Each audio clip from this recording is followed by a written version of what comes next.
What is shaking? Adam Copeland, Tom Tolbert with you. We're going to start it off today with the GM of the San Francisco 49ers, John Lynch. Hello, John. What's up, John? Hey, Tommy. Hey, Copes. How you guys doing? Doing good, man. Doing good. So you happier that training camp is over, or not training camp, but I guess camp is over, as a player or as a GM? Well, I would start with the premise that training camp that I participated in and the ones we do now are a lot different. Yeah, I bet. Yeah. You know, it really was. And this is no fault of the guys. I mean, it's what we do now. And but you know, training camp when I came in the league in the early '90s, 1993. You know, I look back on it. It was really a test. It was a battle of attrition. It's who could handle the grind. I mean, I remember Tampa back then in the days, and you know, 2-a-days every day. You didn't have days off. It was 6 days, and then you got the seventh day off. And it was 2-a-days, and it was 95 degrees, and it was 95 plus humidity, and so it's just a different day and age. But the bottom line is, there's so much anticipation this time of year. You find out a lot about your team, albeit without 2-a-days and the grind that we used to have. Just the duration of it. You do get to see who's mentally tough enough to kind of grind through the tough days, and I really do believe, you know, there's not many. There are surprises, but I think the roster kind of plays itself out. I think players step up, step in, and certain guys kind of go away, and so it really reveals itself, and we're just trying to put together the best roster possible, and we do believe it's going to be a really, really strong roster. So as we head into funny, go ahead, Tom. I was going to say, Copes, it's funny hearing you talk about training camp and then hearing Matt Millen talk about training camp, where it seemed like it was almost like, 3 months. It wasn't that long, but you're seeing the evolution of camp, right? Player safety is an issue. You got days off and all that.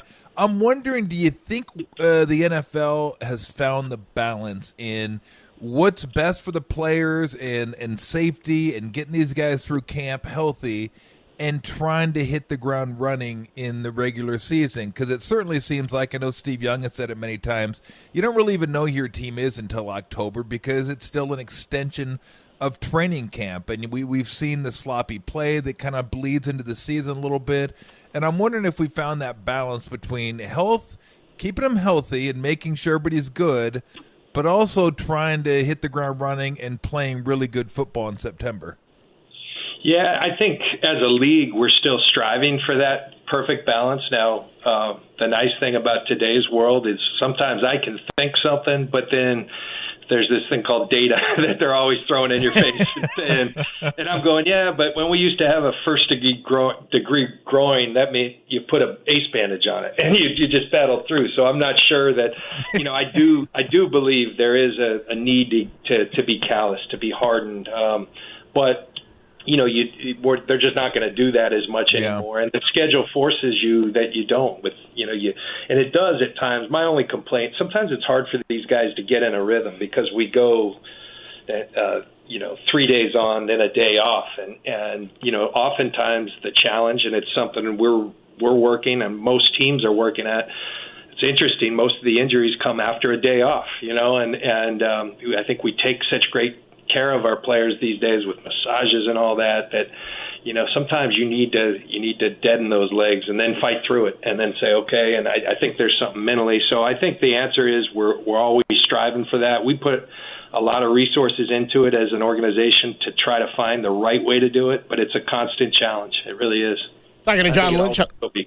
Talking to John Lynch on the UMA guest line here. In terms of the preseason, Tom and I spent a lot of time talking about this yesterday after the game on Saturday and one more coming up on Thursday against Houston right here on KMBR 104.5 and 680. How difficult is it to evaluate, especially like in that last game where there's 54 guys, chunks of players, starters on each side who aren't playing in that game? Is it too many preseason? Do you think we're still one too many? And how does the evaluation work for you? Is it tough to tell when you've got maybe a young player, a second or a third stringer going against another second or third stringer, and you're not getting to look at the starters? What's that like? Yeah, I do think it's necessary that you have 3 games, and I think the reason being there's so many players that would have never made this league. I always think Mike Shanahan used to always tell the Terrell Davis, they went to Japan, and in the 5th preseason game was running down on a kickoff, and they said, throw him in at running back. He made a tackle. Let's see what he's got at running back, and the rest is history, Hall of Fame career. And so I think it is that opportunity because, we in Tampa, our place used to be called One Buck Place, and we used to talk about the one buck wonders. So there's certain guys that are really good at the facility, but that you go out in the game for whatever reason, it just doesn't translate. And so you need the games, and albeit preseason, I think that the greatest tool we have, like we talked about 27 players, I believe it was, on each side, the Vikings and the Niners last week. But what people aren't watching is that we scrimmaged 2 days, and everybody that was healthy was out there, and that's tremendous evaluation, and that's us getting better as a team against another team. So I know it's not a great deal for fans because you come to see the people everybody knows, but I still find it incredibly valuable to do those that work against other teams, and every team does it different. Some guys believe, like the Andy Reid school. If you notice Andy Reid and all his Sean McDermott, they play their guys a little bit. Other people do it different, and everybody will always have different opinions as to what's best. I think you should use that as like some sort of preseason slogan. Not a great deal for fans, but hey, come and enjoy anyway. Yeah. Probably get text from Al Guido right now. Shut up.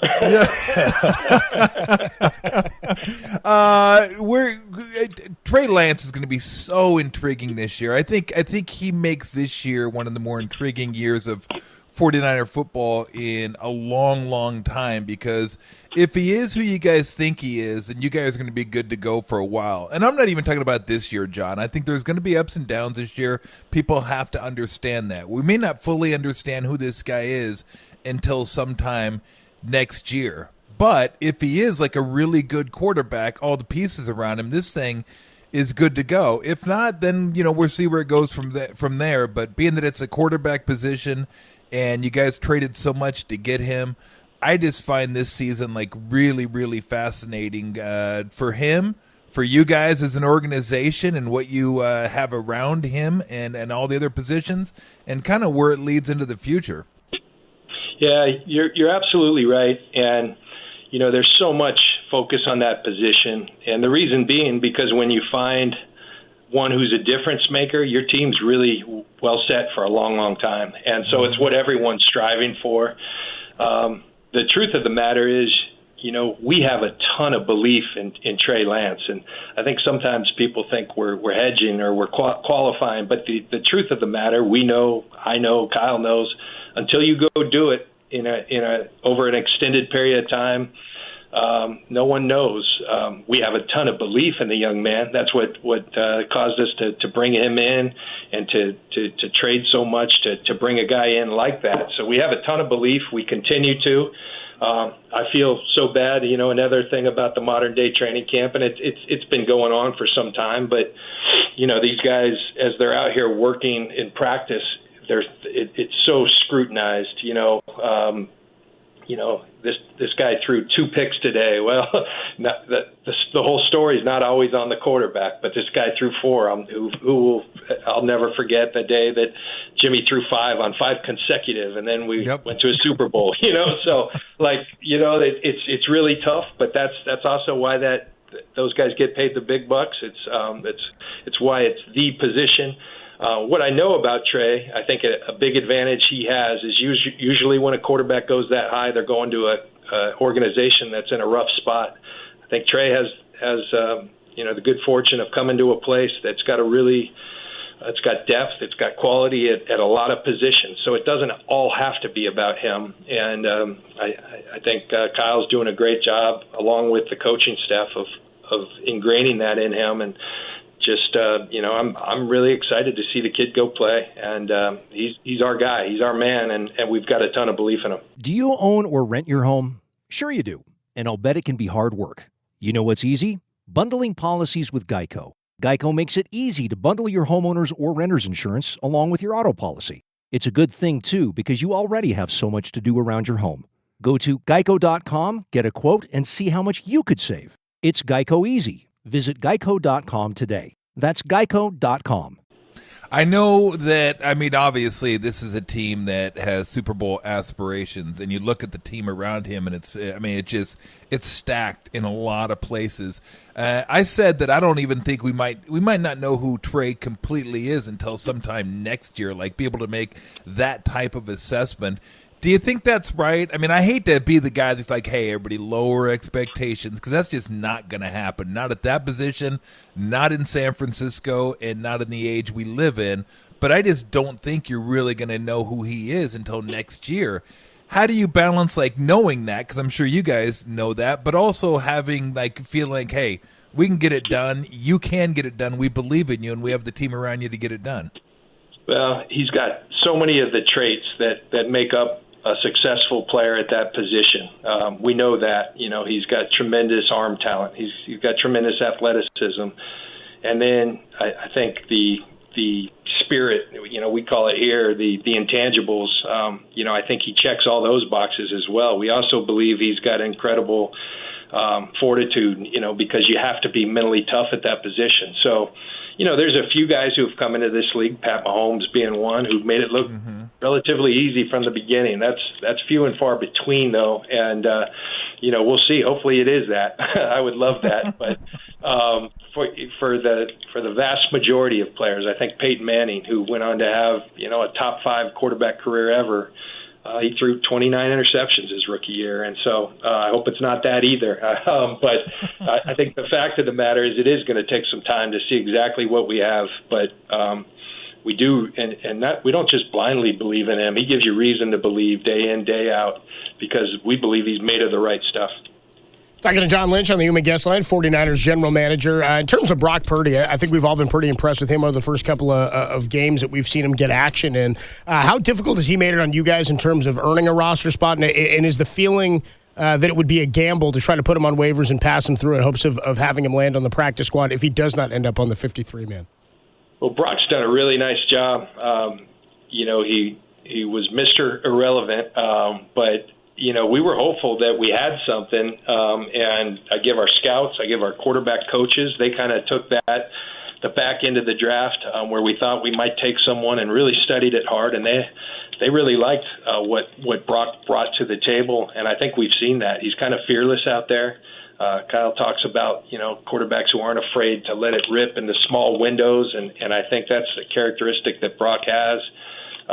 He also processes it quickly. I think he probably, where I've been surprised, a little better athlete than I anticipated him being. And so he carries himself really well. I think his teammates have really taken to him. And, that's exciting when you find players like that. As to what his prospects for our roster, we've been a team who have kept 2 most of the time. And I think that's easier to do because particularly if you have a real talented roster, to be able to add at other spots. But also we know the importance of the quarterback position. So that's something we'll figure out as we continue to go through. But he's done his part for sure. He's looked really good. Hey, John, what would you suspect the timeline would be with Garoppolo? Do you think this will come right down to the deadline of whether you have to release him or guarantee him? Yeah, I think we're getting pretty close. From the beginning, I think our take has been that, Jimmy's a good player. He's a starting quarterback all day long in this league, and I think proven to be a really good one. And just look at the record, look at where he's taken us. And so with guys like that, you don't just give it away. And I think there's been some complications that have been much chronicled with his injury. The good news is he's kind of come out of that, and no one's really presented something that would make us jump as to now. So I think the options, not much has changed. The options are open, but just like always, having some sort of a deadline tends to force action on these things, and we'll see. And if not, I think everything's open, and I'm just, proud of Jimmy that he's handled it so well, like he has so many situations when he's been a 49er. And here's the other thing I do know is that we really have a great foundation of a relationship, and so whatever happens, I've told him this, that I just hope for the best for everyone involved, and we if he leaves, we'll always be grateful for what he brought here, and if he's a part of us, we'll forge ahead knowing we've got a really good player. And before I let you go, I got to ask for your honest opinion on this. What did you think of Brandon Ayuk saying that the scrimmages were kind of a waste of time? I think BA. I think he said what he said, but I don't think that's really what he meant.